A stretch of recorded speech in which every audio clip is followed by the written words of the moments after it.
दोस्तों, आज जो साखी आप सुनने जा रहे हैं वो केवल एक कहानी नहीं है। ये केवल एक चमत्कार का वर्णन नहीं है। ये उस सत्य का उद्घाटन है जो हमें बताता है कि मनुष्य का असली रूप उसके चेहरे में नहीं बल्कि उसके कर्मों में छिपा होता है।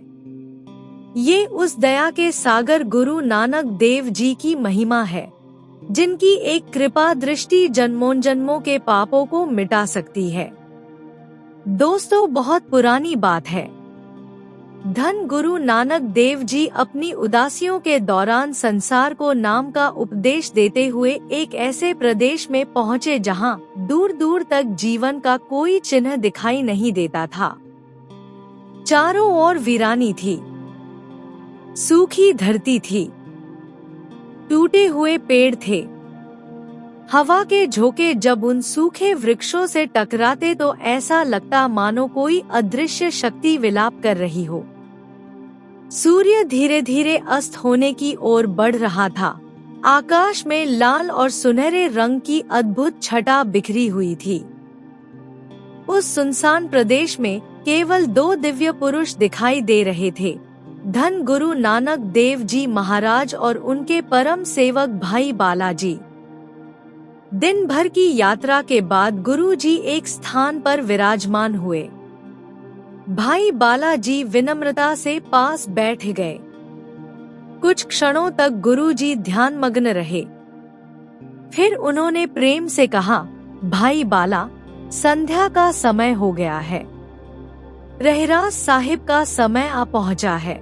भाई बालाजी ने तुरंत हाथ जोड़ दिए। उनके लिए गुरु का आदेश ही जीवन था। उन्होंने आदर पूर्वक बैठकर रहरास साहिब का पाठ आरंभ कर दिया। जैसे जैसे पवित्र बाणी के शब्द वातावरण में गूंजने लगे, वैसे वैसे उस उजाड़ प्रदेश की नीरसता भी बदलने लगी। ऐसा प्रतीत होता था जैसे हवा भी रुककर बाणी का रसपान कर रही हो। उसी समय दूर एक टूटी फूटी झोंपड़ी का दरवाजा धीरे धीरे खुला और वहां से एक ऐसी युवती बाहर निकली जिसे देखकर कोई भी आश्चर्यचकित रह जाए। उसका चेहरा चांद की तरह उज्जवल था। उसकी आंखों में अनोखी चमक थी। उसका रूप किसी राजकुमारी से कम नहीं था। लेकिन सबसे बड़ा प्रश्न ये था कि इतनी सुंदर कन्या इस भयानक और सुनसान स्थान पर क्या कर रही थी। वो धीरे धीरे गुरुजी की ओर बढ़ी। जब वो गुरुजी के पास पहुंची तो उसने आदर से सिर झुकाया और बोली, हे महापुरुषों, आप कौन हैं? और इस निर्जन स्थान पर क्यों आए हैं? यहाँ तो वर्षों से कोई मनुष्य नहीं आया। गुरु नानक देव जी उसकी बात सुनकर मुस्कुराए। उनकी मुस्कान में करुणा थी। उन्होंने कहा, बेटी, ये संसार एक सराय है। हम सभी यहाँ पर मुसाफिर हैं। कुछ समय यहाँ विश्राम करेंगे, प्रभु का नाम जपेंगे और फिर आगे बढ़ जाएंगे। कन्या कुछ क्षण गुरुजी को देखती रही। उसे ऐसा लग रहा था जैसे वो पहली बार किसी ऐसे मनुष्य से मिली हो जिसके चेहरे पर कोई भय नहीं था, जिसकी आंखों में केवल प्रेम था। वो बिना कुछ बोले वापस अपनी झोंपड़ी में चली गई। दोस्तों, कभी कभी जो आंखों से दिखाई देता है वो पूरा सच नहीं होता, और कभी कभी जो सबसे सुंदर दिखाई देता है उसके भीतर सबसे बड़ा दर्द छिपा होता है। उस सुनसान और भयावह प्रदेश में जब वो सुंदर कन्या गुरु नानक देव जी से मिलकर वापस अपनी झोंपड़ी में चली गई, तब भाई बालाजी फिर से रहरास साहिब के पाठ में लीन हो गए। सूर्य अब लगभग अस्त हो चुका था। आकाश की लालिमा धीरे धीरे गहरे नीले रंग में बदल रही थी। ठंडी हवा के झोंके उस वीरान प्रदेश में एक अजीब सा सन्नाटा पैदा कर रहे थे। लेकिन कुछ ही देर बाद झोंपड़ी का दरवाजा फिर खुला। भाई बालाजी की नजर उधर गई। उन्होंने देखा कि वही कन्या फिर बाहर आ रही थी, पर इस बार उसके हाथ खाली नहीं थे। उसके हाथों में एक बड़ा सा मांस का टुकड़ा था। उसने पास आकर जमीन पर एक कपड़ा बिछाया और फिर अपने पास रखी हुई तराजू निकाली और बड़े आराम से उसने उस मांस को तौलना शुरू कर दिया। भाई बालाजी ये दृश्य देखकर हैरान हो गए। उन्हें समझ नहीं आ रहा था कि इस निर्जन स्थान पर इतना ताजा मांस आखिर आया कहां से। कुछ क्षण बाद कन्या ने मांस के 2 बराबर हिस्से किए।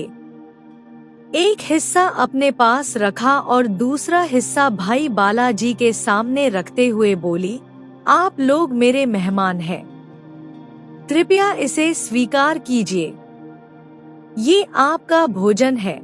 उसकी बात सुनकर भाई बालाजी के चेहरे का रंग बदल गया। उन्होंने तुरंत हाथ जोड़ दिए और बोले, बेटी, हम मांस नहीं खाते, लेकिन तुम मुझे ये बताओ कि ये मांस तुम्हें कहां से मिला। लड़की कुछ पल चुप रही, फिर उसके चेहरे पर एक रहस्यमयी मुस्कान आई।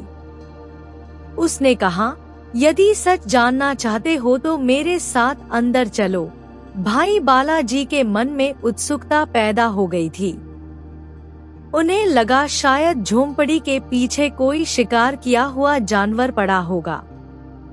ये सोचकर वो धीरे धीरे कन्या के पीछे चल पड़े। झोपड़ी का दरवाजा खुला। अंदर घुप्पा अंधेरा था।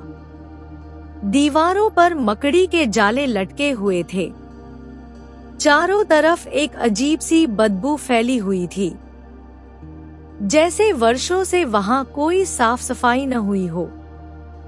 भाई बालाजी ने हिम्मत करके अंदर कदम रखा, लेकिन अगले ही क्षण उनके शरीर में सिहरन दौड़ गई। उनकी सांसें रुक गईं। उनकी आंखें फटी की फटी रह गईं। सामने जमीन पर एक मनुष्य का शव पड़ा था। उसके शरीर के कई हिस्सों से मांस नोचा हुआ था। कुछ घाव पुराने थे, कुछ बिल्कुल ताजे दिखाई दे रहे थे। शव को देखकर ऐसा लग रहा था मानो कोई रोज उस शव से मांस काट कर खाता हो। ये देखकर भाई बालाजी का कलेजा कांप उठा। उन्होंने घबराकर पूछा, ये क्या है? कन्या ने बिल्कुल शांत स्वर में उत्तर दिया, यही मेरा भोजन है। भाई बालाजी को अपने कानों पर विश्वास नहीं हुआ।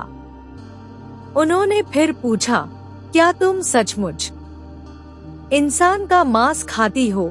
कन्या ने सिर झुका लिया और बोली, हाँ, बस इतना सुनना था कि भाई बालाजी के पैरों तले जमीन खिसक गई। उनके मुख से अनायास निकला, वाहेगुरु, वाहेगुरु। वो तुरंत झोंपड़ी से बाहर निकल आए। उनका शरीर कांप रहा था, चेहरा पीला पड़ चुका था। वो तेजी से गुरु नानक देव जी के पास पहुंचे। गुरुजी शांत भाव से बैठे हुए थे। ऐसा प्रतीत हो रहा था जैसे उन्हें पहले से सब कुछ मालूम हो। भाई बालाजी ने कांपती हुई आवाज में कहा, सच्चे पातशाह, मैंने आज तक ऐसा भयानक दृश्य कभी नहीं देखा। वो कन्या मनुष्य का मांस खाती है। वो कन्या तो आदमखोर है। फिर बालाजी बोले, झोंपड़ी के अंदर एक शव पड़ा हुआ है। वो रोज उसी का मांस काट काट कर खाती है। गुरु नानक देव जी शांत रहे। उनके चेहरे पर जरा भी आश्चर्य नहीं था। उन्होंने प्रेम से कहा, भाई बाला, संसार में बहुत सी बातें ऐसी होती हैं जो बाहर से दिखाई नहीं देती। हर पाप के पीछे कोई कारण होता है। हर दुख के पीछे कोई कहानी होती है। तुम फिर से उसके पास जाओ, उससे पूछो कि वो ऐसा क्यों करती है। भाई बालाजी कुछ क्षण चुप रहे। उनका मन अभी भी भय से भरा हुआ था। लेकिन गुरु का आदेश उनके लिए सर्वोपरि था। उन्होंने सिर झुकाया और फिर उसी झोंपड़ी की ओर चल पड़े। इस बार उनके मन में डर कम और जिज्ञासा अधिक थी। वे जानना चाहते थे कि आखिर ऐसी कौन सी मजबूरी है जिसने इतनी सुंदर कन्या को इस भयावह जीवन में धकेल दिया। झोंपड़ी के पास पहुंचकर उन्होंने धीरे से आवाज लगाई, बेटी। अंदर से कोई उत्तर नहीं आया। उन्होंने फिर पुकारा। कुछ क्षण बाद दरवाजा खुला। कन्या की आंखें नम थी। ऐसा लग रहा था जैसे वो वर्षों से किसी के सामने अपना दर्द कहने के लिए तरस रही हो। भाई बालाजी ने नरम स्वर में कहा, बेटी डरो मत। मैं तुम्हें बुरा भला कहने नहीं आया। मैं तो केवल ये जानना चाहता हूँ कि तुम्हारे जीवन में ऐसा क्या हुआ कि तुम्हें ये सब करना पड़ रहा है। बालाजी की बात सुनते ही कन्या की आंखों से आंसुओं की धारा बह निकली। वर्षों से दबा हुआ दर्द अब बाहर आने को बेचैन था। वो जमीन पर बैठ गई। उसने कांपती हुई आवाज में कहा, साधु जी, यदि मैं आपको अपनी कहानी सुनाऊं तो शायद आप भी रो पड़ेंगे। मेरी कहानी पिछले जन्म के पाप की भी है और सजा की भी। ये कहकर वो फूट फूट कर रोने लगी। और दोस्तों, यहीं से शुरू हुई उस कन्या के पिछले जन्म की दर्दनाक कथा, जिसे सुनकर भाई बालाजी का हृदय भी कांप उठा। संगत जी, उस सुनसान झोंपड़ी में एक और भाई बालाजी बैठे थे और दूसरी ओर वो रहस्यमयी आदमखोर कन्या। बाहर रात पूरी तरह उतर चुकी थी। आकाश में तारे चमक रहे थे। दूर कहीं सूखी टहनियों से टकराती हवा की आवाज सुनाई दे रही थी। लेकिन उस समय भाई बालाजी का पूरा ध्यान उस कन्या की ओर था। उसकी आंखों से लगातार आंसू बह रहे थे। ऐसा लग रहा था मानो वर्षों से उसके हृदय में जमा हुआ दर्द आज बाहर निकलने वाला हो। कुछ देर तक वो रोती रही। फिर उसने अपने आंसू पोंछे और धीमी आवाज में कहना शुरू किया, साधु जी, आज जो आप मुझे देख रहे हैं, मैं हमेशा ऐसी नहीं थी। एक समय था जब मैं भी एक सम्मानित परिवार की बेटी थी। मेरे माता पिता थे, मेरा घर था, मेरे अपने सपने थे। ये कहते कहते उसकी आंखों में बीते हुए दिनों की तस्वीरें तैरने लगी। और फिर वो बोली, मैं अपने माता पिता की इकलौती संतान थी। मेरे जन्म पर पूरे परिवार ने खुशियां मनाई गई। मेरे पिता मुझे बहुत प्यार करते थे। मैं जहां जाती, वे मुझे अपनी आंखों के सामने रखते। मुझे लगता था कि संसार में मेरे पिता से बढ़कर कोई नहीं। भाई बालाजी ध्यानपूर्वक उसकी बातें सुन रहे थे। कन्या ने आगे कहा, इसी तरह समय बीतता गया। मैं धीरे धीरे बड़ी होने लगी। बचपन बीता और जवानी आ गई। लोग मेरे रूप की प्रशंसा करने लगे। लेकिन मुझे क्या पता था कि यही रूप एक दिन मेरे जीवन का सबसे बड़ा अभिशाप बन जाएगा। इतना कहते ही उसकी आवाज भर्रा गई। उसने गहरी सांस ली और फिर बोली, एक दिन हमारे घर में कुछ अजनबी लोग आए। वे मेरे पिता से बंद कमरे में बात कर रहे थे। मुझे नहीं पता था कि वे कौन हैं, लेकिन वो मुझे अजीब नजरों से देख रहे थे। उन नजरों में मेरे लिए कोई सम्मान नहीं था, उनमें लालच था। कन्या की बात सुनकर भाई बालाजी का मन बेचैन होने लगा। उन्हें आभास हो रहा था कि आगे कुछ भयानक सुनने को मिलने वाला है। कन्या बोली, कुछ दिनों के बाद मेरे पिता ने मुझे तैयार होने को कहा। उन्होंने कहा कि हमें कहीं जाना है। मैं ये सुनकर बहुत खुश थी। मुझे लगा शायद किसी रिश्तेदार के घर जा रहे हैं। लेकिन जब हम एक बड़े नगर में पहुंचे तो मेरे पिता मुझे एक अमीर आदमी के घर ले गए। वो आदमी उम्र में मेरे पिता से भी बड़ा था। उसकी आंखों से फिर आंसू बहने लगे। वहां पहुंचकर मेरे पिता ने मुझे उस आदमी के हवाले कर दिया और बदले में बहुत सारी धन दौलत ले ली। भाई बालाजी उसकी बात सुनकर स्तब्ध रह गए और बोले, क्या तुम्हारे अपने पिता ने? भाई बालाजी की बात सुनकर कन्या ने सिर झुका लिया और बोली, हाँ, जिस पिता को मेरी रक्षा करनी थी उसी ने मुझे बेच दिया।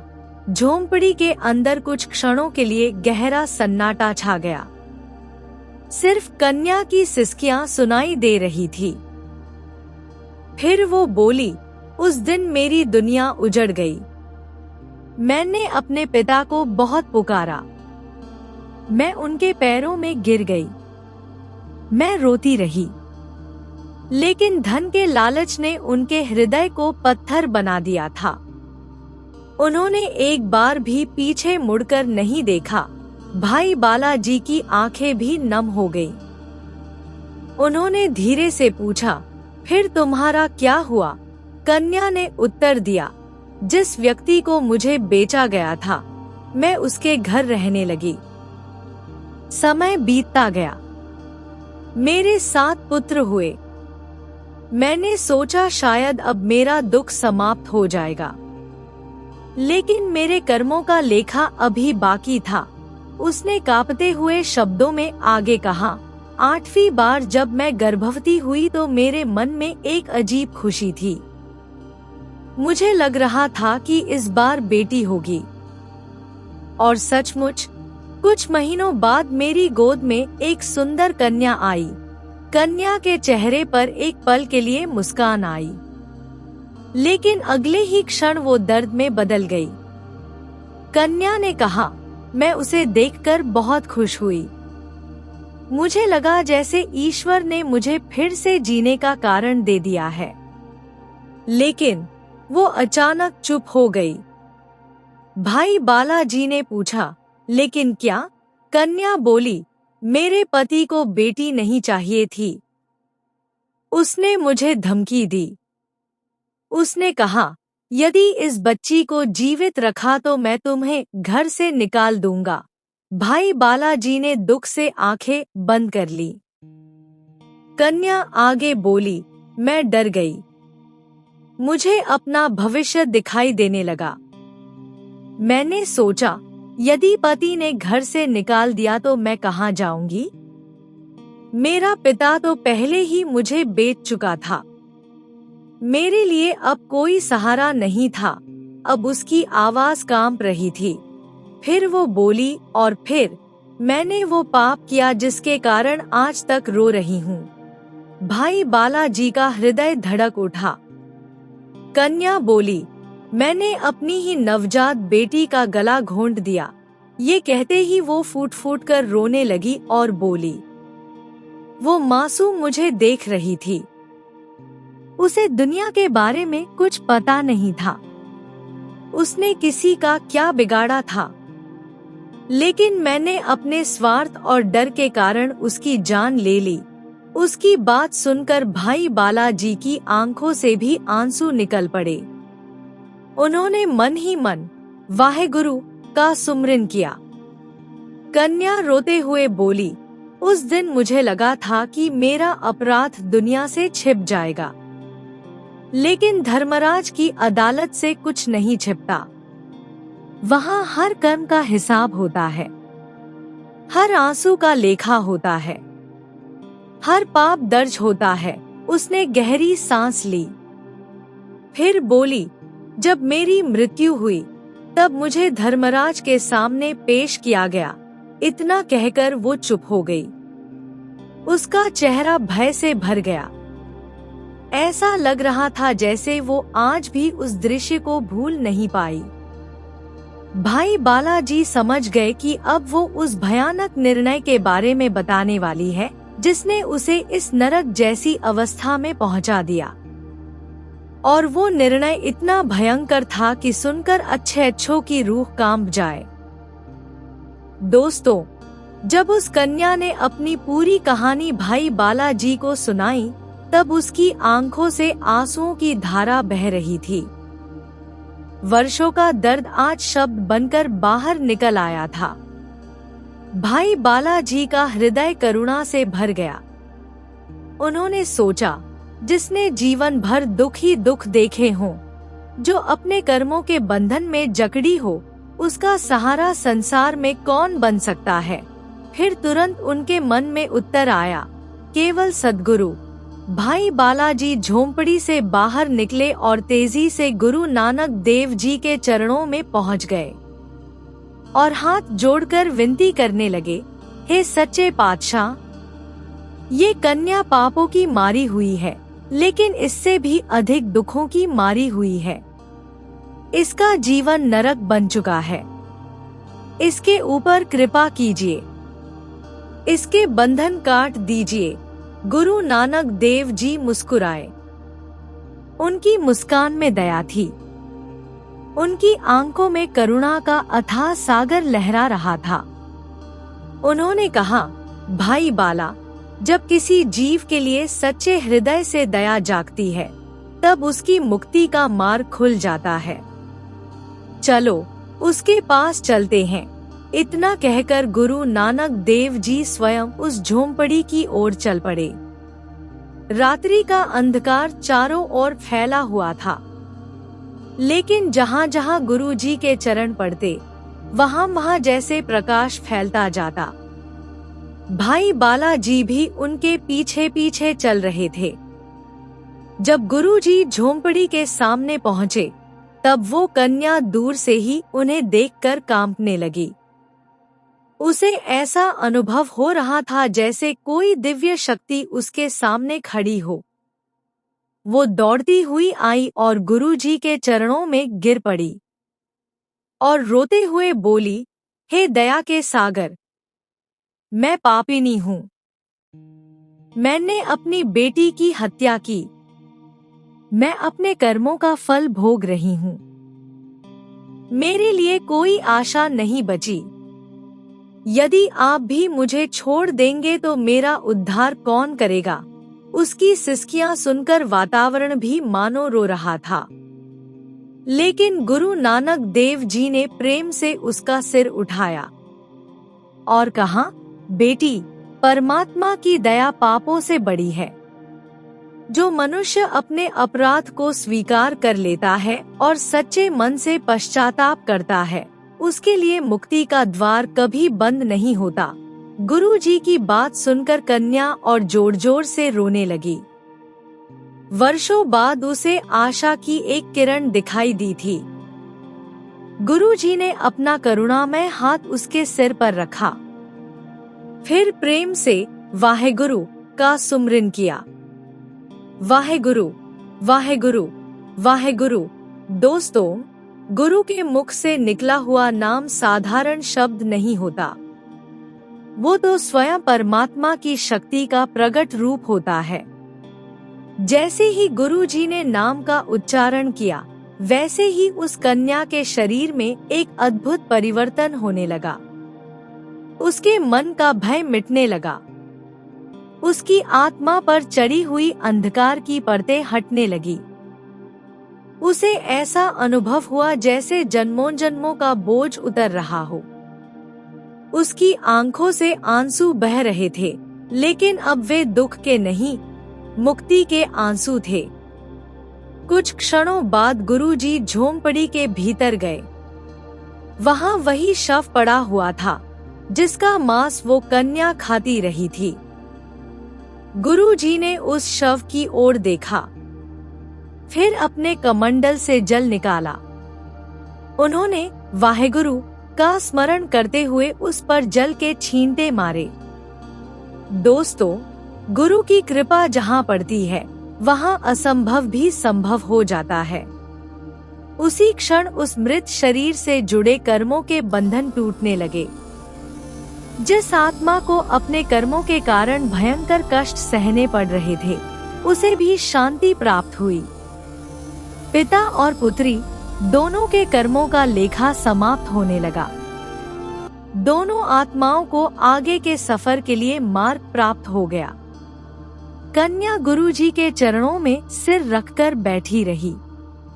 उसके चेहरे पर अब वो पीड़ा नहीं थी जो पहले थी। वो शांत थी, संतुष्ट थी। उसे वो मिल गया था जिसकी उसे सदियों से प्रतीक्षा थी, और वो थी गुरु की कृपा। भाई बालाजी ये सब देखकर भाव विभोर हो गए। उन्होंने कहा, धन गुरु नानक, आप सचमुच पतितों को पवित्र करने वाले हैं।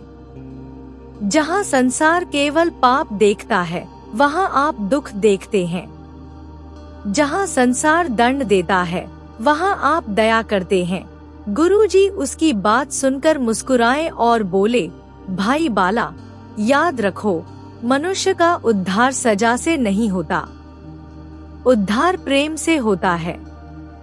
यदि कोई जीव गिर जाए तो उसे धक्का मत दो, उसे उठाने का प्रयास करो। यही गुरमत का मार्ग है। दोस्तों, इस साखी से हमें कई गहरी शिक्षाएं प्राप्त होती हैं। पहली शिक्षा, बाहरी सुंदरता कभी भी किसी के चरित्र का प्रमाण नहीं होती।